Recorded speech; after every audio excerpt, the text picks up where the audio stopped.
Okay, remember that these two screws at the bottom here have washers on them. Can you put them in a closet sometimes or not? Yeah. Not that many there now.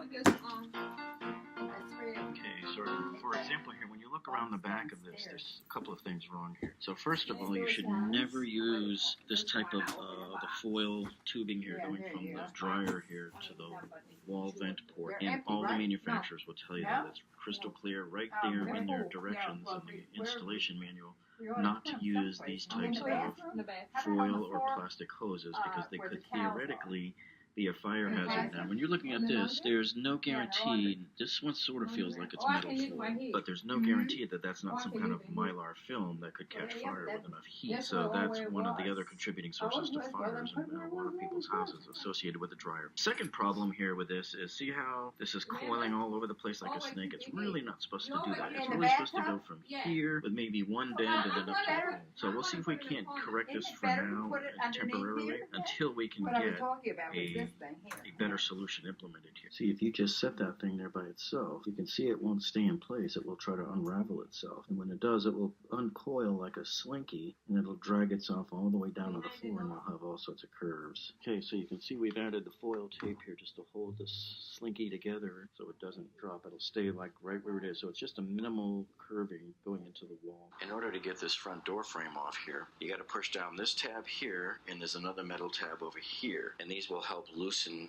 the frame. So here we'll push this one down like this. See, that's loose. And we'll come over to this side, push him down. Now the whole thing will come off. Okay, so as we pull it out, remember the door open switch wire is right here. So we just have to unplug that connector. Then we can take the whole frame off.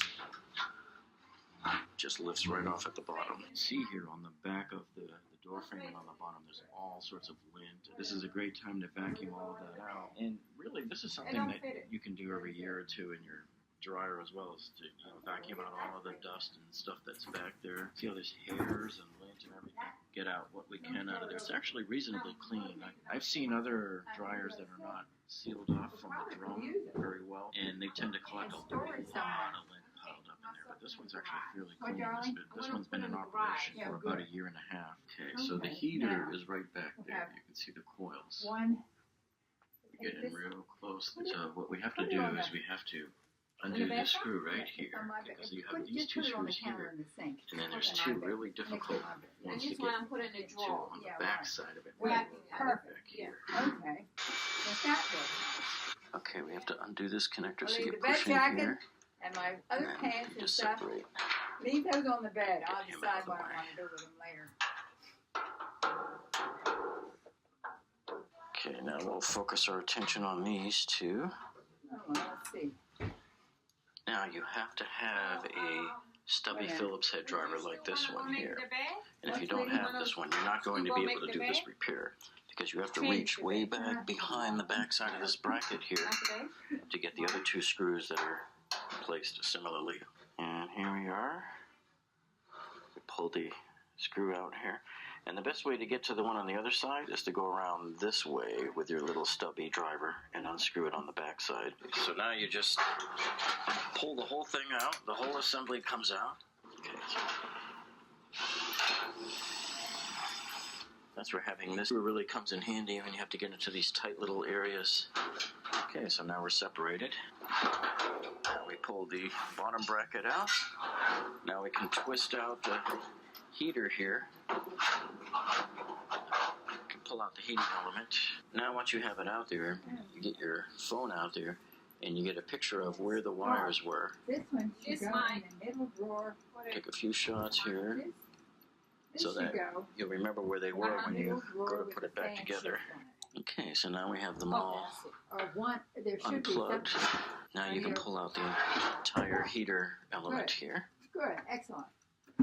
And there she is, there's the coil. Okay, so now we have the heating element here, and we're going to check the continuity across both of these two terminals right here, because that's where the wires go to. Okay, so what we want to see is, you don't want to see an open circuit there. What you want to see is a short circuit, essentially. You want to see continuity. So So I have my fluke meter here. I'm going to turn it on and set it to ohms right here. And we can also set it so that we can hear it too. And you test it here. See, that's how you know you have continuity. So I'm going to put it on the leads here for the heating element and see if we have continuity. See, we have nothing. It's telling us there's an open circuit there, open load. So the problem here is definitely the heating element, but we need to check the thermistor here and also the thermostat because they could have problems too. So we do the same test across their leads. See how this one here is telling us we have continuity, so he's probably okay, and this one here is telling us continuity, and he's probably okay.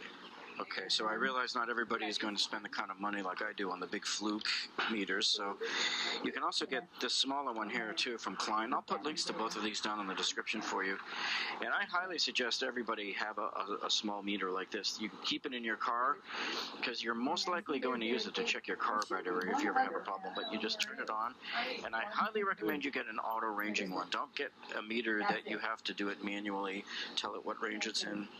Just let the machine do all the work for you, okay? It's a lot easier. So we'll run the same test with this meter, and again, we get open circuit, as you can see there. And let me test it, see? So you can see. You put the leads together there, so it gives you continuity. If we check this one now, see, he's telling us continuity. And if we check the other one, he's also telling us continuity. Okay, so now we know we have to put a new heating element in there. So the way we have to take this apart is this whole clamshell, the top end of this housing here comes off, right? There's 1, 2, 3, 4 Phillips head screws there. And then when you flip it around to the other side, you'll see here that there's 1, 2, 3 Phillips head screws there. So 7 screws that we have to remove there.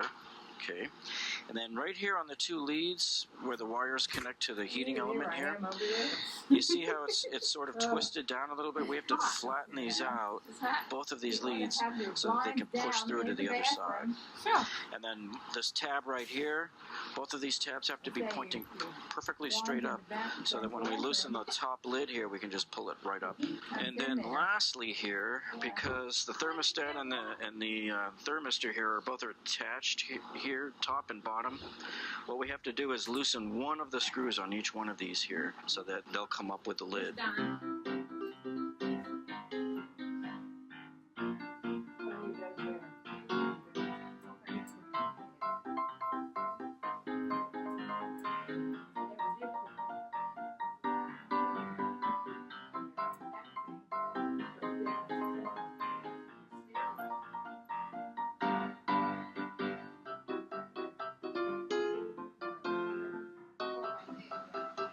See, if you look real closely here at the bottom, see that little metal part right there? That's that little part that you have to straighten out. You have to flatten it out first before you can get these out of here. Okay, so I'm going to come in here on this bottom one. I've already done the top one. And you just kind of squeeze it with the tip of the pliers there to get that part to flatten out.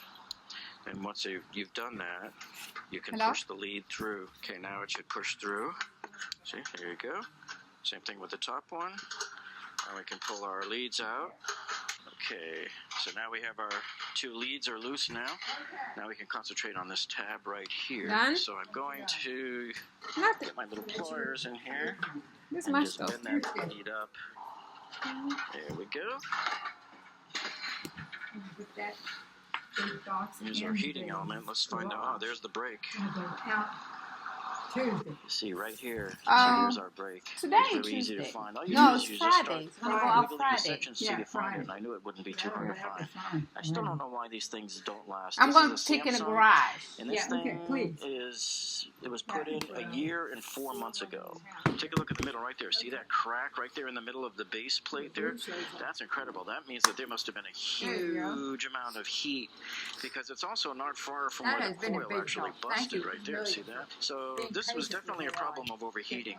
And what's very frustrating about even the Whirlpool clothes dryers as well is when their heater element fails, I'm always asking the question, why didn't the thermal cutoff switch kick in effect there or stop it from overheating? It just overheated and then broke. You know, why aren't these protective circuits doing their job on these appliances?